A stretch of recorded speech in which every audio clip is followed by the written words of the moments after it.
Well, welcome. I would like to speak to the topic, and this is directed to women. And the topic is you cannot make him happy. You cannot make him happy. Now, before I get into what I think will be the main crux of today's message, it would be remiss of me not to separate my dialogue into the respective groups. Generally speaking, there are two separate, what I call marketplaces, in relation to interactions between men and women, or in what I call the dating marketplace or the sexual marketplace. Intersexual dynamics applies across all ages. But generally speaking, there are two marketplaces for such interactions. There is the dating marketplace, and this is where people from a very young age, sometimes teenagers, start their interactions with men. And that continues, for a small exception, until death, for people who do not want to be married or be in a mono relationship, or to be cohabiting or be in partnership with either someone they find attractive, the opposite sex, or the same sex. The second marketplace is what I call the marriage marketplace, the relationship marketplace, the cohabitation, the partnership marketplace, where people decide that they want to be in a union with another person, and they want to leave the casual dating marketplace for something more significant, something more fulfilling in however they describe such experiences. So in today's session, I am speaking to primarily the dating marketplace. Although this also applies to the relationship marketplace or the marriage marketplace, there are subtle nuances that should be borne in mind. Most women believe that they are able to satisfy a man. And what we find is society, community, family, and individuals have been misled to believe that there is something you have that can be used to satisfy a man's appetite. And let me start by saying this, that all men are not the same. But in the main, you would find the advice to apply to most men. For men, there are some needs that we are born with. There are some needs that we have that are seasonal. And there are some other needs that we cultivate, we develop an appetite for. We come in contact with something different, and therefore our palates, both sexually, emotionally, physically, intimately, even spiritually, is stimulated, and therefore our needs change. A woman has to understand that she cannot meet every single need of a man. As human beings, we change. Men are very, very simple. If you understand the needs of a man, it becomes easy to understand and interpret a man's needs. There's a saying that to a person with a hammer, everything looks like a nail.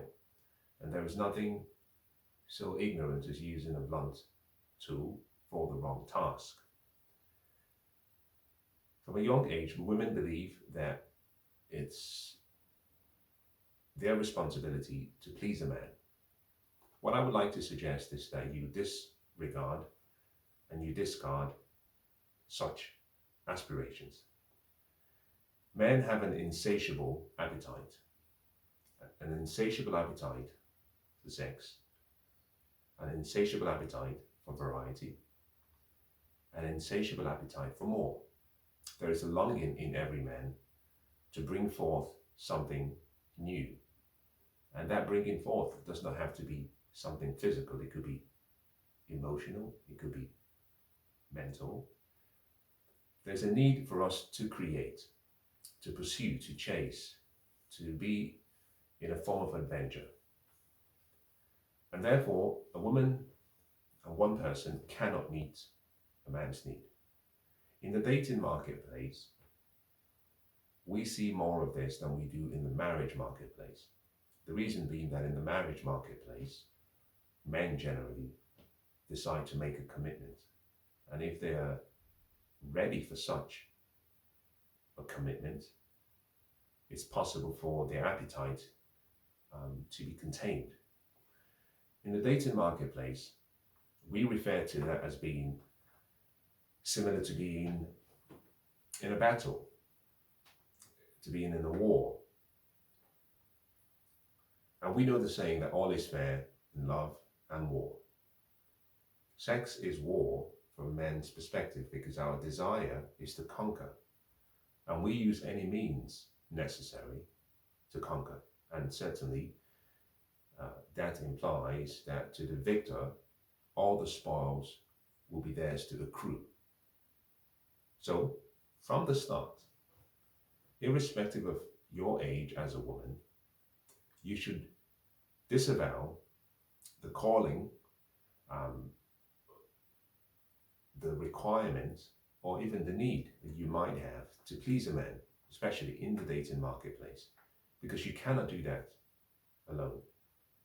There is no woman that can meet all of the needs of a man. No woman. Now let me start by perhaps explaining, generally speaking, what men want, so you can understand why this task perhaps is a tall order. Fundamentally, men who are in the dating marketplace simply want variety and exclusivity when they can. They also want spontaneity, and they also want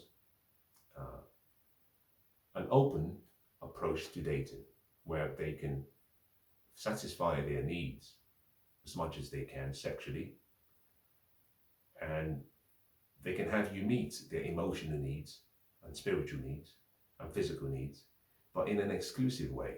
So what you start with is a dynamics that is perhaps seen to be unequal.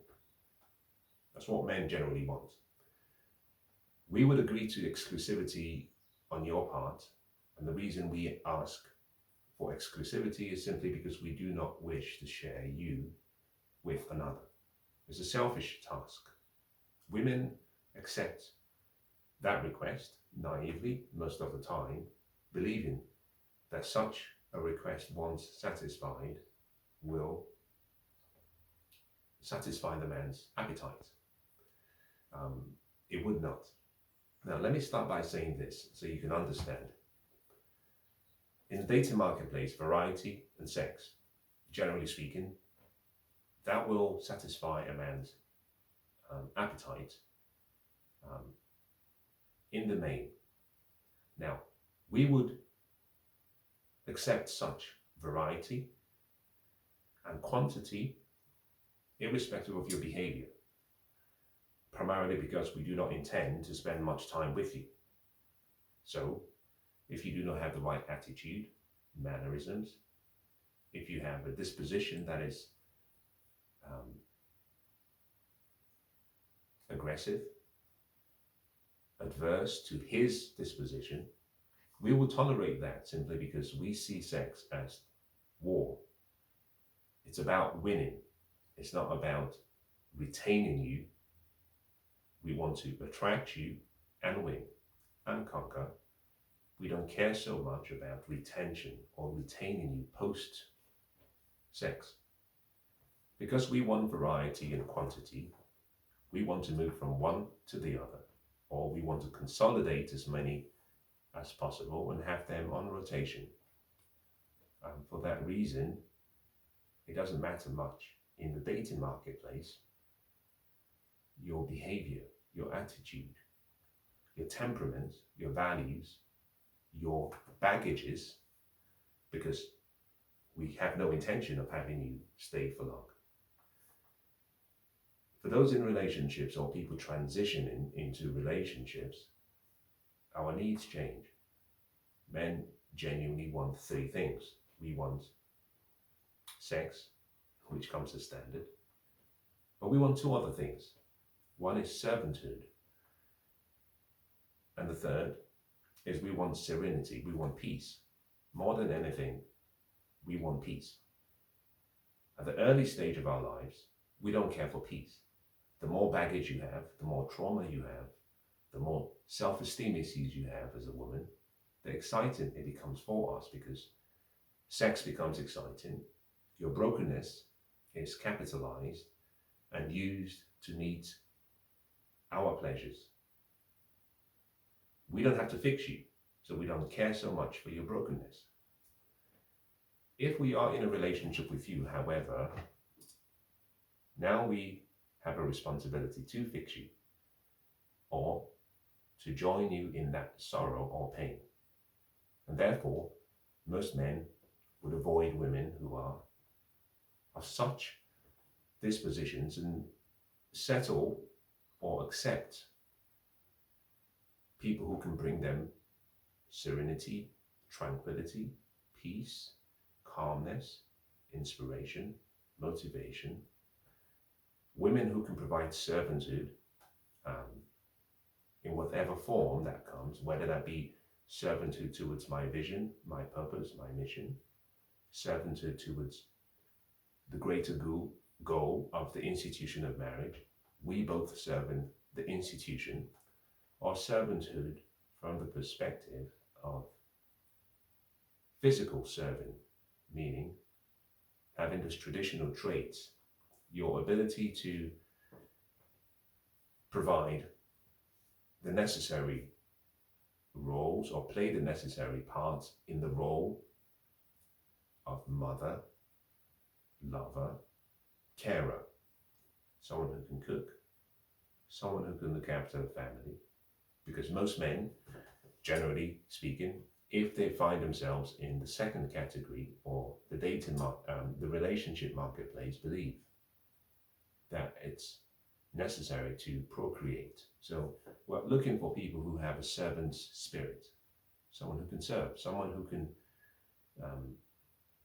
follow the dictates of one of the greatest sayings, to say, if you want to be the greatest in the kingdom, you also have to be the servant. In other words, and John F. Kennedy said it much better than I can. He said, do not ask what your country can do for you, but ask, what can I, as an individual, do for my country? Being a servant to the country. A different way of stating the same principle. Stated very differently again, there's a saying that if you help enough people achieve their goals, achieve their dreams, attain their aspirations, then you also can achieve your goals, your dreams, and your aspirations. That is servanthood. You're serving other people, putting their well-being as paramount and helping them achieve that goal, and in the process you achieve yours as well. So men generally want servanthood as a quality. Now here is the problem. Most men have been raised by single mothers in the West, primarily. 80% or up to 80% of the children born in the UK today are born by women who are unmarried or who are single. And that means that most men today have been raised by mothers who have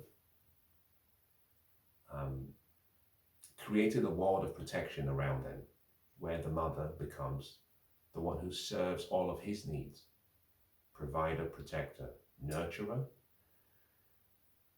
They've been led to a path, in my opinion, of destruction, being entitled. So it's not unnecessarily rare to see a man expect a woman who he's just started to date treat him in the same manner with excellence like his mother did. That is too much to ask of anyone. You, the woman, you were not supposed to be mother. That's not your role. And certainly that is not your role in the dating marketplace. And one of the reasons why you cannot satisfy him is because of the mother complex. You will never be good or as good as his mother, especially if he was raised without a father. Now, this brings me to the second part of why you will never please or be able to make him happy. At a young age, usually speaking before 30, and in my opinion, most of the time before 35, most men lack structure, discipline, vision. Most men lack a purpose or do not know what their purpose is. Your role as a woman is to be a helpmeet, someone who assists. But you have to know what your tasks are in order to help. Women get frustrated when they are available to help but do not know what the task is. Most women are built innately to be able to reproduce. If you were to give a woman an idea, and that idea could be your vision, she brings back that vision to you as a way of inspiring you. So you give a woman something, she takes it, she holds onto what you've given her, but she brings it back to you in multiple forms. Women incubate and they multiply, they increase, and they return what you've given to them. The return on investment from a woman is always much more than the original investment. If she's conditioned and trained properly, that continues throughout her life. You give a woman ingredients for a meal. If she's been raised properly, she takes those ingredients and she makes that into a meal that can feed a family, that provides nourishment, joy, happiness, time for coming together of loved ones. A man gives a woman his seed and she recreates the reincarnation of greatness in human form. She brings forth life into the world, and that life can go on to transform society, to change, to make a dent on the universe. That is how powerful a woman is. Most men lack structure. Most men lack a vision. Most men lack a purpose. We don't have a magnificent obsession. We don't know why we're here. And so the frustration most women feel is not because you're not able to be that helpmeet. It's simply because you're not able to extract from him what your tasks should be in the relationship. I generally recommend to women that if you're dating a man who is less than 30, I'll make an exception. 28 to 30 is what I call the formative years. But a man who is below 28, you should not consider him or his words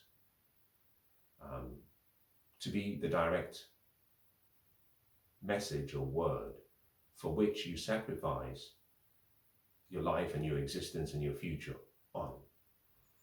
He has to be of age, and the reason is because he needs time to get into his rhythm, his purpose, his groove. And most men before 30 seldom are able to achieve this. So it's important to understand that complicated coexistence between a man and a woman. It takes time. Generally speaking, men will kill your dreams.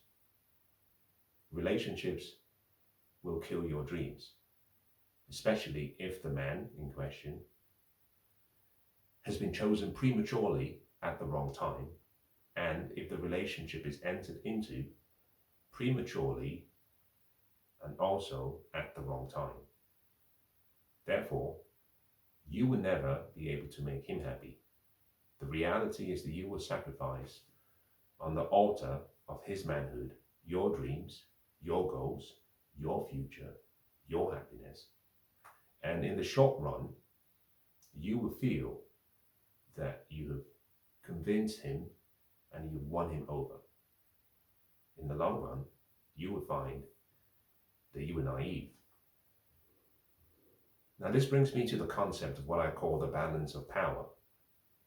In every relationship, there is a balance of power. There's a power dynamics that takes place. I will use an example which I think most people will relate to, and something that I have used in conversations with friends and acquaintances and strangers. A woman's value, unfortunately, is one that can be categorized. Now, we don't like to be put into categories, especially in this new age and time. A category is simply a hierarchy. We put things based on a hierarchy of value. So, for example, if we look at your face, your ears have value, your nose has value, your mouth has value, your eyes have value. But each of those parts of your face and your head have different values. You would put them in a hierarchy. If someone said to you, would you rather lose your mouth and the ability to speak or lose one of your ears? I'm sure you would choose to lose one of your ears because you have another, and therefore your mouth by default will be seen to be more valuable. If someone said, would you rather lose your eyes, one of your eye, or would you lose your hair completely? You would say, shave my hair, but keep my eyes because I need to see. That is a hierarchy of values. In the same way, women are judged based on their value. I talk about the different ways in which men generally rank women. We use 4 different matrices. Each of those items will vary, but generally speaking, amongst men, what you find and what we have found in the dating marketplace, there is a consistency amongst all men as to what they find valuable. Now, let me take that statement back. There is a consistency amongst most men. When you move to the relationship marketplace, there is a consistency of agreement amongst most men in the marriage relationship marketplace. But what you find is that across both marketplaces, there are 4 specific ways that a woman's value is judged. The same criteria applies to men. Number 1 is what we call your sexual marketplace value, your SMV. Number 2, your reproductive fertility value, RFV. Number 3, your non-sexual marketplace value, NSMV. And number 4 is your intrinsic economic value, or your economic intrinsic value, EIV.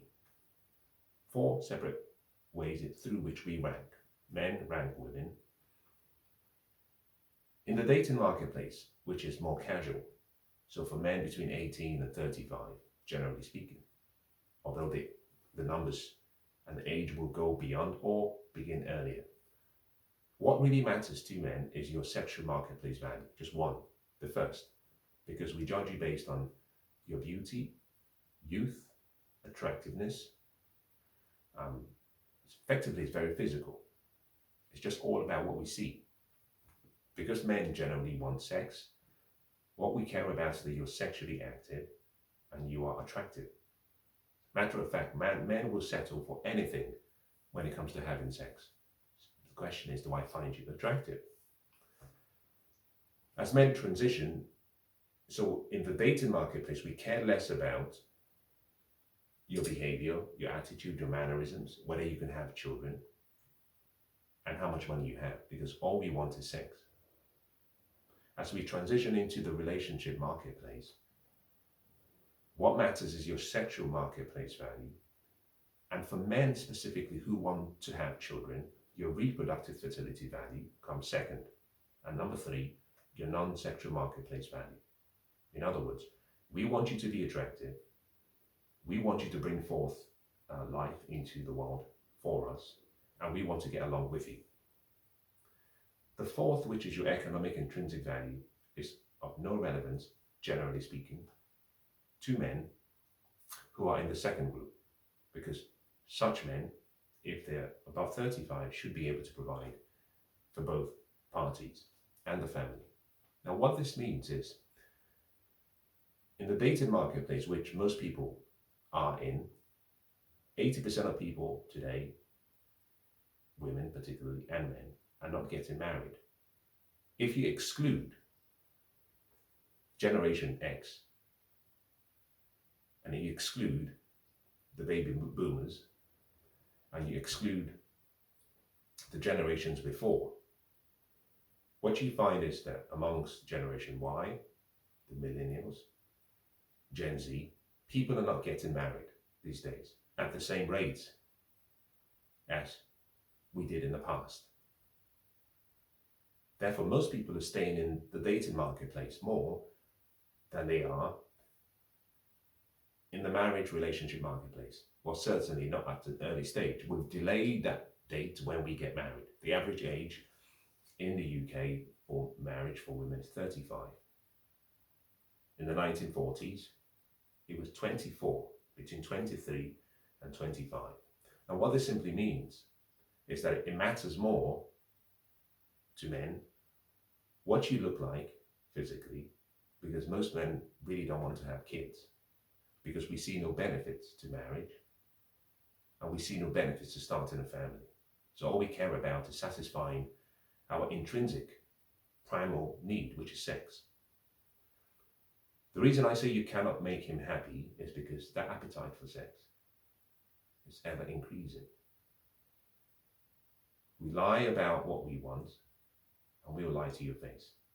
Most men will tell you that you're the only one. I have found, as the balance of power swings in the woman's favor, men will say anything just to keep you exclusive to them. So for example, now let me go back to the balance of power as I bring this to a close. A woman who is 21 and who is attractive is still in her prime of beauty. So she's still in the prime of SMV and in a prime of reproductive fertility value, and also in a prime of non-sexual marketplace value. So the three criteria she has the highest for most women: age 23, age 21, age 20. Between 18 and 25 usually, that is your peak. So a woman who is, say, 23, who is attractive, has more value. Now recognize that men are judged very differently in society. We are judged primarily based on our economic intrinsic value. Money, power, fame, influence, connection. They all consolidate to your ability to provide and protect. So a man's economic intrinsic value is the key thing we judge men based on. A woman who is 21 or 22 or 23 who is attractive is more valuable if she has nothing in her bank account. She's more valuable than a man who is 35 who is a millionaire.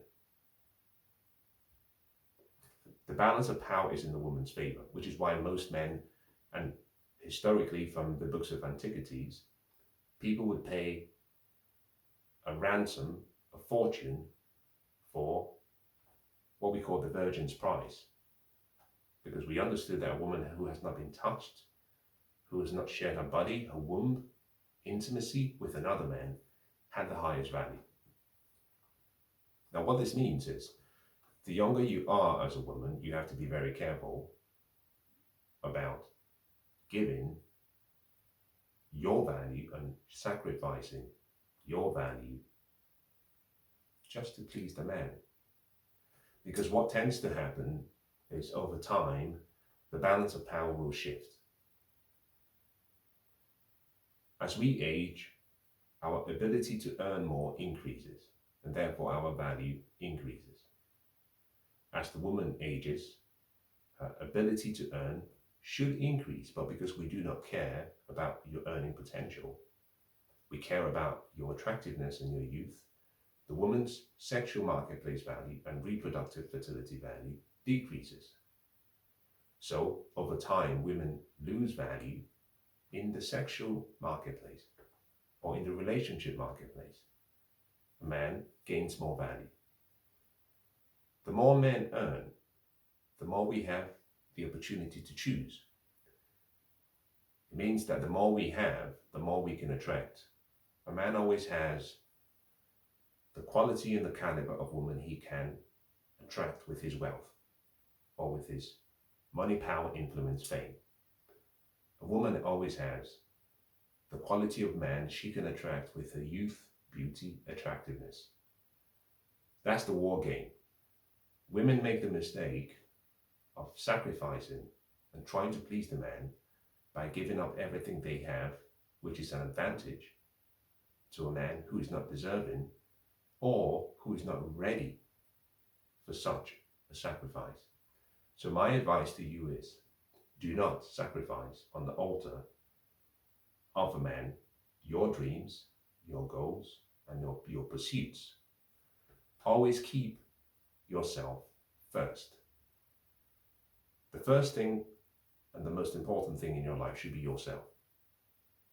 Your health, your dreams, your goals, your vision of the future, and your happiness. Not the man's feelings, and certainly not what the man wants. I should also say that I'm not suggesting you be selfish and not caring. All I'm saying is understand that a man's needs changes. Some needs we're born with, some are seasonal, some we cultivate. You have to understand